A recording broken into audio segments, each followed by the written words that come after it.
మోసగాడు కోటి సూర్యులకు సరివాడు నీతో 7 అడుగులు వేస్తాడు.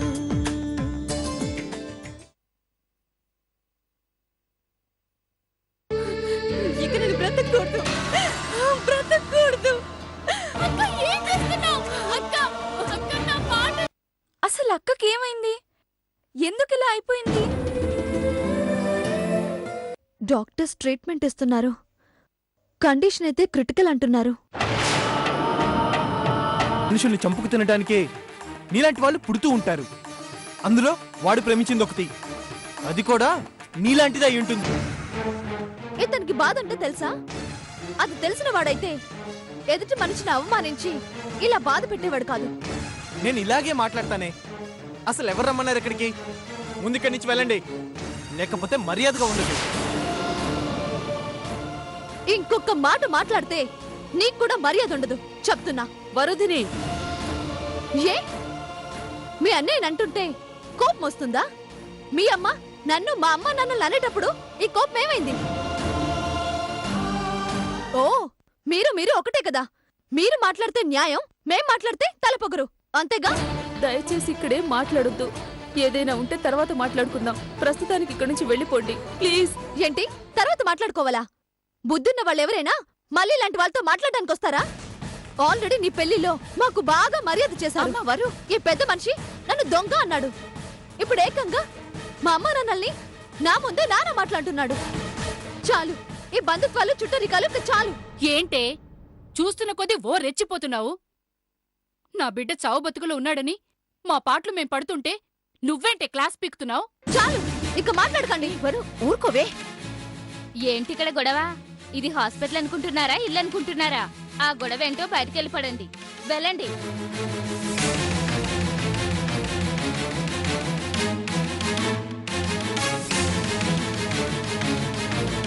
డాక్టర్, మా అన్నయ్య he is out of danger.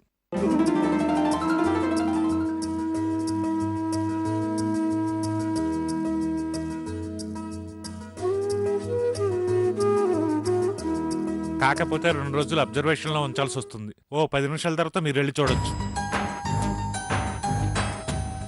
వరుదిని, పదపోదాం. అమ్మా, మనం ఇక్కడికి వచ్చింది నందు కోసం, వీళ్ళ కోసం కాదు. ఓసారి అతన్ని చూసి వెళ్దాం. నువ్వేంటే నా కొడుకుని చూసేది? వెళ్ళు బయటికి. భారతి, మోట జాగ్రత్త. అన్నీ నీ పోలికలే వచ్చాయి నీ కూతురు కూడా.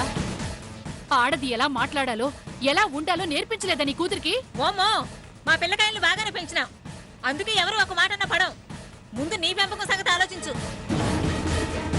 వీడికేమో మనుషులతో మాట్లాడటమో చేత కాదు, ఆడవాళ్ళకు మర్యాద ఇవ్వడమో చేత కాదు. ఇంకొకడేమో పిరికోడు, బతకడం చేత కాక విషం తాగినాడు. ఇద్దరిని బాగా పెంచినావమ్మా. ఎదుటివాణ్ణి ఏనెత్తి చూపే ముందు ఒక్కసారి ఆ ఏళ్ళు నీ వైపు తిప్పి చూసుకో. నిజమైన తల్లివైతే ఆడు కోరుకున్న దాని నుంచి పెళ్లి చెయ్యి. నువ్వేంటే నాకు సలహా ఇచ్చేది? వెళ్ళమ్మా వెళ్ళు. ఏమ్మా చెప్తే అర్థం కదా మీకు? వెళ్ళండి కనండి.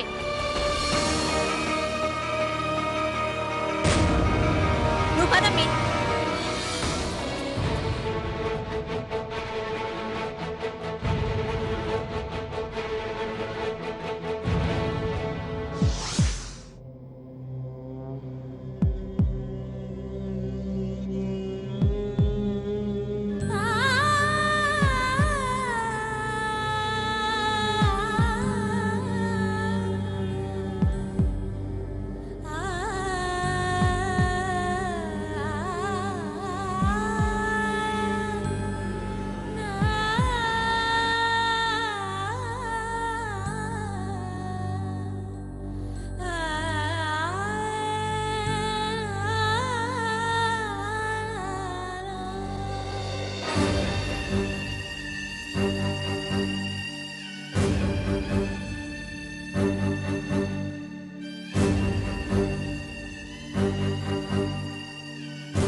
ఎందుకు చేసావురా ఇలా?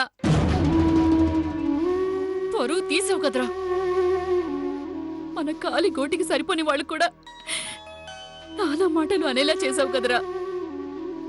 చెప్పు, ఎవరిది?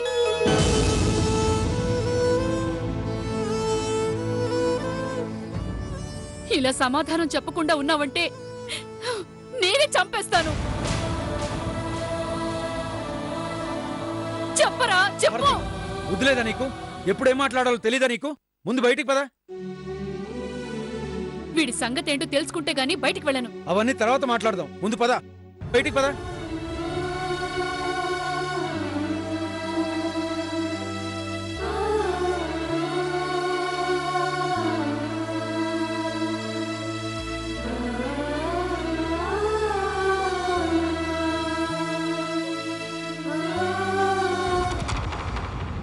ఎవరి కోసం ఇలా చేసావో చెప్పన్నయ్యా. వీడిని చంపినా నోరు విప్పడు. వీడి సంగతి నాకు బాగా తెలుసు. ఎందుకు వీడిని బతిమాలుతారు? పదండి, బతికే ఉన్నాడుగా.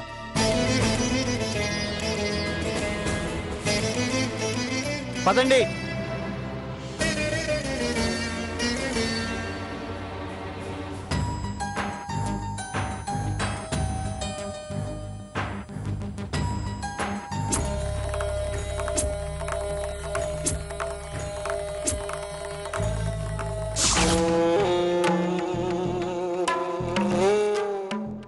వెళ్ళిపోదామనుకున్నావా బావా? అందర్నీ వదిలి వెళ్ళిపోదామనుకున్నావా? అదంత సులభం కాదు బావా.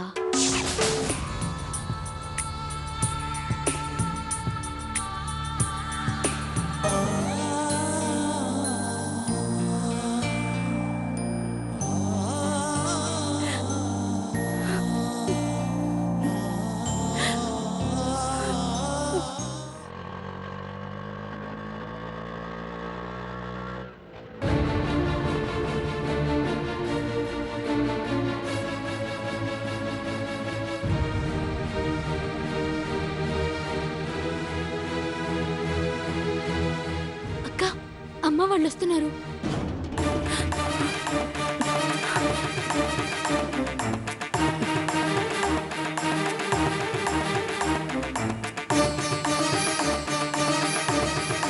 అమ్మా, మంచినీళ్ళు కావాలా? అక్కర్లే. ఏమైందమ్మా? ఎందుకు అందరూ అదోలా ఉన్నారు? నందుకి వాడికేమే బాగానే ఉన్నా. వాడి చోట నాకు ఉరుకుల పరుగుల మీద పోయినా చూడు, మనకే తగిన శాస్తి జరిగినది.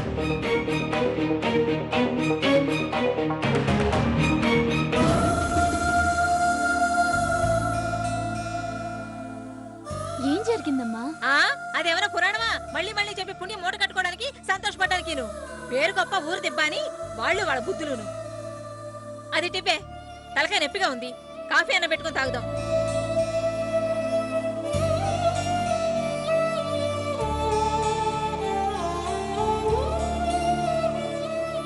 అక్క, అసలేం జరిగిందో నువ్వైనా చెప్పు.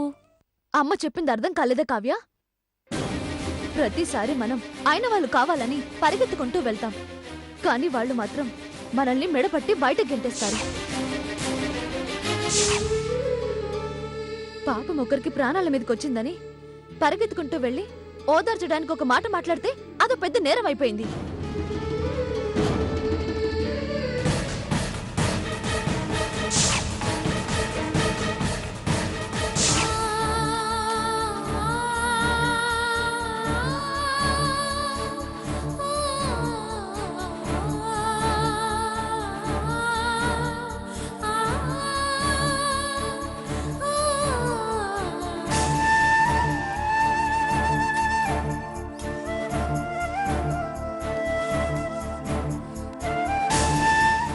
ఇగ్గోనే. వద్దు, ఇగ్గోనే. నాకొద్దమ్మా. ఇందాక తలనొప్పిగా ఉంది, కాఫీ తాగుతానని నాతో పాలు తెప్పించలే. తాగు.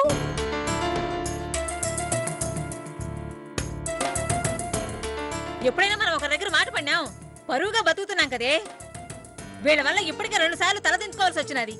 మొదటిసారి పెళ్లిలో దొంగలమని అవమానించినారు. అవన్నీ మర్చిపోయి అయిన వాళ్లే కదా అని సర్దుకుపోతా ఉంటే ఇప్పుడు ఏ తప్పు చేయకుండానే మనల్ని అన్ని మాటలంటారా? అయినా వరుదిని ఏమంత కాని మాట అనేసినది. వాడెందుకు ఇలా చేసినాడు, ఎవరి కోసం చేసుకున్నాడు అని ఒక్క మాట అడిగినాది అంతే. దానికి వాడు నా బిడ్డని అన్ని మాటలంటాడా? ఎవరితో పనికి మారిన దాని గురించి వాడు చావాలనుకున్నాడు.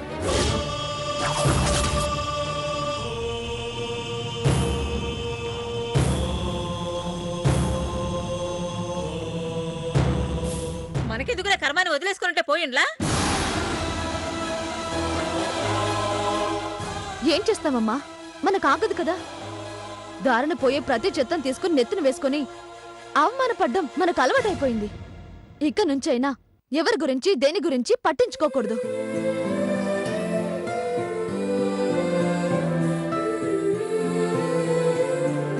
ఇదే నేను ఎప్పుడు చెప్తుంటాను, వింటారా?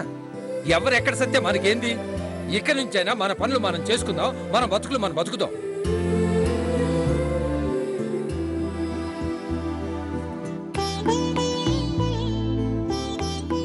ఇంత జరిగినా కూడా బుద్ధి రాకుండా ఉంటాదా? ఇక చస్తే జన్మలో ఆ ఇంటి గడప మనం ఎవరూ తొక్కకూడదు. మన నోటితో వాళ్ళ పేర్లు చెప్పకూడదు, వాళ్ళ గురించి తలుచుకోకూడదు.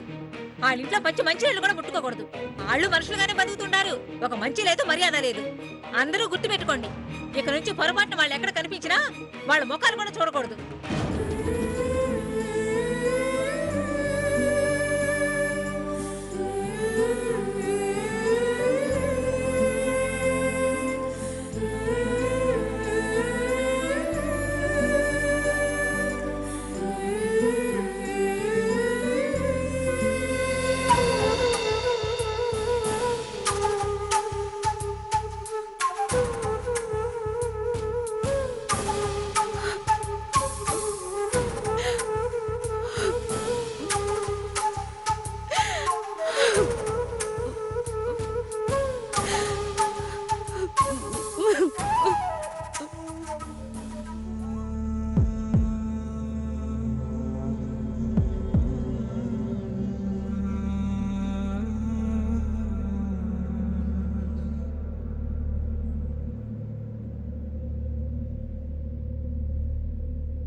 అన్నయ్య గారు, అది నిధికి నందుకి పెళ్లి చేద్దామని మీరే వచ్చి అడిగారు. ఇప్పుడు వీడు డిశ్చార్జ్ అయిన వెంటనే ఇద్దరికీ ఎంగేజ్మెంట్ జరిపిద్దాం అనుకుంటున్నాము. మీరేమంటారు?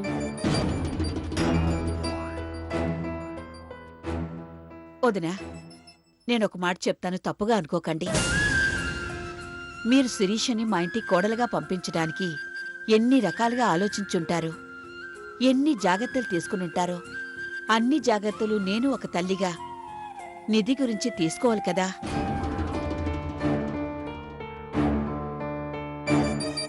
నిజమే, మా అంతటి మేమే వచ్చి నిధిని మీ ఇంటి కోడలుగా చేసుకోమని అడిగాం.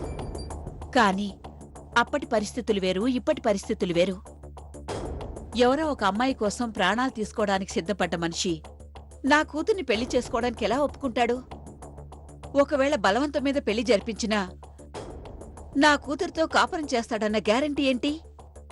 రేపు మళ్ళీ ఆ అమ్మాయి గుర్తుకొచ్చి ఆ అమ్మాయి వెంట పడ్డవో, లేకపోతే ఇలాంటి అఘాయిత్యమో చేసుకుంటే నా కూతురి భవిష్యత్ ఏంటి? నాకైతే ఈ ఆలోచన ఇంతటితో వదిలేయడం మంచిదనిపిస్తోంది.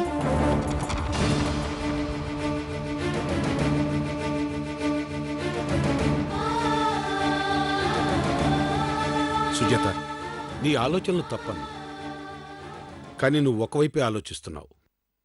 నందు ఇలాంటి అఘాయిత్యానికి ఒడిగట్టాడంటే ఏం జరుగుంటుందో ఒక్కసారైనా ఆలోచించావా? ఎవరితో ప్రేమ పేరుతో మోసం చేసుంటుంది. అది భరించలేక ఇలాంటి పని చేసి ఉంటాడు. మీరెన్నైనా చెప్పండి, నాకైతే ఇష్టం లేదు. మన ఇష్టాల కంటే నిధి అభిప్రాయం ముఖ్యం. తననే పిలిచి అడుగుదాం. దాదాపుగా చావు అంచుల దాకా వెళ్ళొచ్చాడు. ఇప్పుడు అందరూ అతని కోసం పడుతున్న బాధ అర్థమయ్యే ఉంటుంది. కాబట్టి అతను పెద్దవాళ్ళు చెప్పినట్టు వినడానికి సుముఖంగానే ఉంటాడు. అయినా నాకిష్టం లేదు. తెలిసి తెలిసి ఈ తప్పు చేయలేను. నువ్వలా అనుకుంటే చాలా పెద్ద తప్పు. వయసులో ఉన్న కుర్రాళ్ళకి దాదాపుగా ఇలాంటి సందర్భాలు వచ్చే ఉంటాయి. అందరూ వాళ్ళిష్టపడ్డట్టే పెళ్లి చేసుకుని బతకడం లేదుగా. పెళ్లి చేసుకున్న తర్వాత అడ్జస్ట్ అయి సంతోషంగా బతకడం లేదు. నందు మంచి కుర్రాడు. అయిన వాళ్ళం మనమే వెనకడుగు వేయడం చాలా తప్పు. మీరెన్నైనా చెప్పండి, నాకైతే ఇష్టం లేదు. మన ఇష్టాలు ముఖ్యం కాదని చెప్పానుగా. నిధి అభిప్రాయం ముఖ్యం. తననే పిలిచి అడుగుదాం.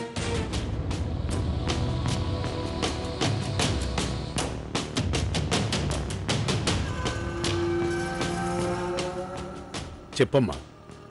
నందు డిశ్చార్జ్ అయిన వెంటనే మీ ఇద్దరికి నిశ్చితార్థం చేద్దాం అనుకుంటున్నాం. నువ్వేమంటావు? నాకిప్పటికీ నందుబావ అంటే ఇష్టమే. పెళ్లి చేసుకొని ఆయన్ని మార్చుకోగలననే నమ్మకం నాకుంది. ఏమిటేది జరుగుతుందంతా చూసి కూడా అవునమ్మా, నేను నందుబావనే చేసుకుంటాను. అని నువ్వనుకుంటే సరిపోదు. అతనెందుకు చావాలనుకున్నాడు, ఎవరికోసం చావాలనుకున్నాడు తెలిస్తేనే గాని నేనొక నిర్ణయానికి రాలేను. తల్లిగా నేను ఈ పెళ్లికి ఒప్పుకోలేను. ముందు ఆ అమ్మాయి ఎవరో ఏంటో తెలుసుకుని చెప్పండి, ఆ తర్వాత ఆలోచిద్దాం.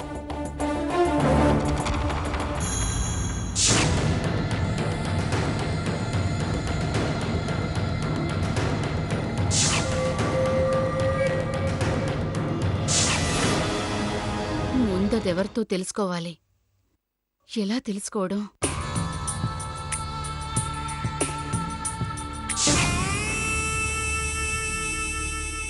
నువ్వు లేకుండా నేను బ్రతకలేను. కావాలంటే నీ కాళ్ళు పట్టుకుంటాను.